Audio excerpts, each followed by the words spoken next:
Now the next is Wheatstone bridge principle. Before doing this, what we should know what is the Wheatstone bridge. इसमें क्या होता है, ये देखो ध्यान से आप, इसमें 4 रेजिस्टेंस ना ऐसे लगे हैं, दिख रहे हैं आपको, इन फॉर्म ऑफ काइट की तरह। ये 2 रेजिस्टेंस ऐसे हैं, ये ऐसे हैं, 2 रेजिस्टेंस ऐसे हैं। अब इन दोनों में कितना टर्मिनल कॉमन है? 1, तो मतलब ये सीरीज़ में है, ठीक है। 2 रेजिस्टेंस ऐसे हैं, ठीक है। इसको आपने पी नाम दिया, इसको आपने क्यू दिया, इसको आपने आर दिया और इसको आपने एस दिया। जो पी एंड क्यू हैं वो आपस में क्या हैं? सीरीज़ में। जो आर और एस हैं वो आपस में क्या हैं? एक टर्मिनल कॉमन है, तो सीरीज़ में। अब जो आर और एस है और जो पी और क्यू है, इनके बीच में कितने टर्मिनल कॉमन है? एक ये और एक, सो दे आर इन पैरेलल। आपने क्या किया? बीच में एक और वायर लगाई, गैल्वेनोमीटर जोड़ दिया इसके साथ, ओके। और देखो इधर ये गैल्वेनोमीटर जोड़ दिया, और इसमें करंट सप्लाई करने के लिए आपने एक्सटर्नल एक बैटरी जोड़ी है, ठीक है। ऐसे सर्किट क्लियर है।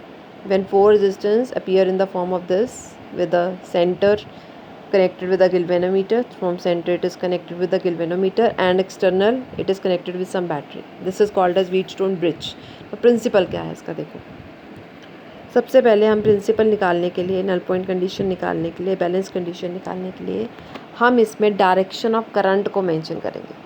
क्या मेंशन करेंगे? Direction of current. देखो, बैटरी से शुरू करो डायरेक्शन। आपको पता है करंट जाता है positive terminal to negative terminal of the battery. चलो, यहाँ से करंट आना शुरू हुआ, ये आई करंट आ गया, आ रहा है। पॉजिटिव टर्मिनल से शुरू करोगे, ये आई करंट आया, यहाँ पर आई पहुँच गया। अब आई में से कुछ पार्ट यहाँ चला गया, कुछ पार्ट यहाँ चला गया। यहाँ आई आया था, सपोज़ यहाँ I1 चला गया, तो बाकी कितना बचा यहाँ पर? I minus I1। यहाँ से आई आ रहा था, कुछ पार्ट यहाँ चला गया, कुछ पार्ट यहाँ चला गया। सपोज़ यहाँ से I1 निकल गया, तो बाकी कितना बचा यहाँ पर? I minus I1। चलो यहाँ पर आ जाओ। यहाँ पर कितना आ रहा था? I1 आ रहा था, I1 आ रहा था। अब I1 फिर से एक जंक्शन है, I1 में से कुछ पार्ट यहाँ चला गया, कुछ पार्ट यहाँ चला गया। सपोज़ यहाँ से पार्ट गया IG, G represent for galvanometer, मतलब गैल्वेनोमीटर में से कितना करंट पास कर रहा है। यहाँ पर I1 आया, I1 में से IG यहाँ निकल गया, बाकी कितना बचा? I1 माइनस IG, ये वो यहाँ R में से पास कर रहा है। यहाँ पर आ गए, इधर आ जाओ। अब इधर देखो, इधर से क्या आ रहा था? I minus I1। यहाँ से क्या आ रहा था? IG। तो जंक्शन पे यहाँ आया, कितना आया? इधर से I माइनस I1 और इधर से IG, तो टोटल करंट यहाँ पर कितना हो गया? I minus I1 plus IG, वो यहाँ से फ्लो करेगा, यहाँ पहुँच गया। देखो, यहाँ पर क्या आ रहा था? इधर से क्या आ रहा था? I1 minus IG। यहाँ इधर से क्या आ रहा था? I1 minus IG। इधर से क्या आ रहा था? I minus I1 plus IG, I minus I1 plus IG। तो टोटल करंट यहाँ पर कितना हो जाएगा? इधर से और इधर से मिलाकर IG से IG कैंसिल, I1 से I1 कैंसिल, तो कितना बचा? I। ये I यहाँ फ्लो कर जाएगा, I तो फ्लो कर रहा था। करंट कंप्लीट हो गया, सर्किट कंप्लीट हो गया। चलिए, अब लगाइए KVL। लूप सेलेक्ट करो सबसे पहले। Let this be loop 1, this be loop 2। नाम दे दो ABCD, ABC A, इसको LMN, कुछ भी नाम दे दो, ठीक है। मैंने यहाँ पे ऐसे सिंपल शो किया, ऐसे ट्रावर्स करते हुए पाथ दिखाया, ठीक है। चलो यहाँ से चलना शुरू करो। सबसे पहले आप यहाँ जा रहे हो, you are traversing in the same direction of current, same direction of current में जा रहे हो, तो क्या होगा? IR पॉजिटिव होगा। P क्या रेजिस्टेंस है? तो P into I1 is positive, so plus PI1। इधर आ जाओ, you are traversing in the direction of current, again galvanometer का रेजिस्टेंस आपने लिया G, तो IG इंटू G। इधर आ गए।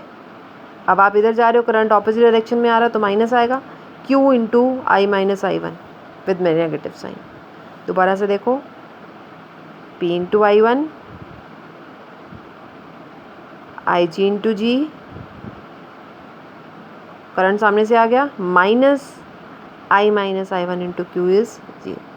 नाउ अगेन KVL लगाओ, किरचॉफ वोल्टेज लॉ लगाओ इस लूप पर। चलो यहाँ से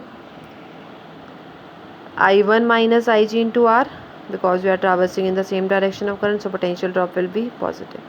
इधर आ जाओ, इधर जाएंगे, ऑपोजिट डायरेक्शन में आ रहा है, करंट आपके सामने से आ रहा है, तो I1 minus I1 plus IG is into X minus में आ जाएगा, माइनस साइन के साथ आएगा।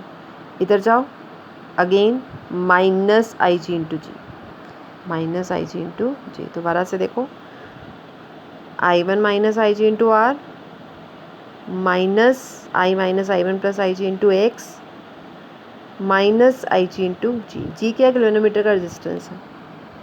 दो इक्वेशंस आ गई। अब देखो इस व्हीटस्टोन को ना आप बैलेंस कंडीशन में तब कहते हो जब जितना भी करंट है ना वो यहीं से ऐसे ही फ्लो कर जाए। देखो करंट आ रहा था यहाँ से, ऐसे क्या और ऐसे, मतलब गैल्वेनोमीटर में कोई डिफ्लेक्शन नहीं आनी चाहिए। Current through galvanometer should be zero. तब हम कहते हैं व्हीटस्टोन ब्रिज क्या है? बैलेंस कंडीशन में। Then we'll say that Wheatstone bridge is the balance condition. तो current should be zero in balance condition. The current through galvanometer means I g should be zero. क्या करो, equation 1 में आई जी को zero put कर दो, तो क्या बन जाएगी इक्वेशन?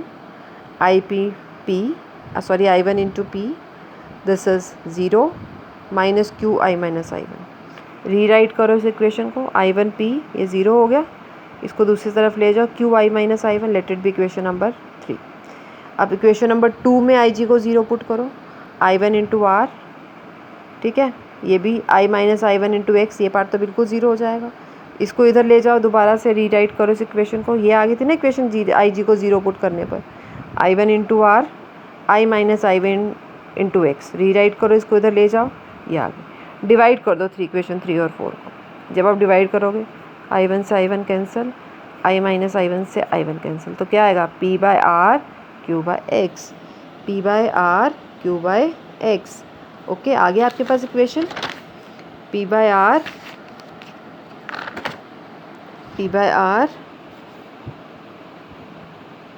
q by x.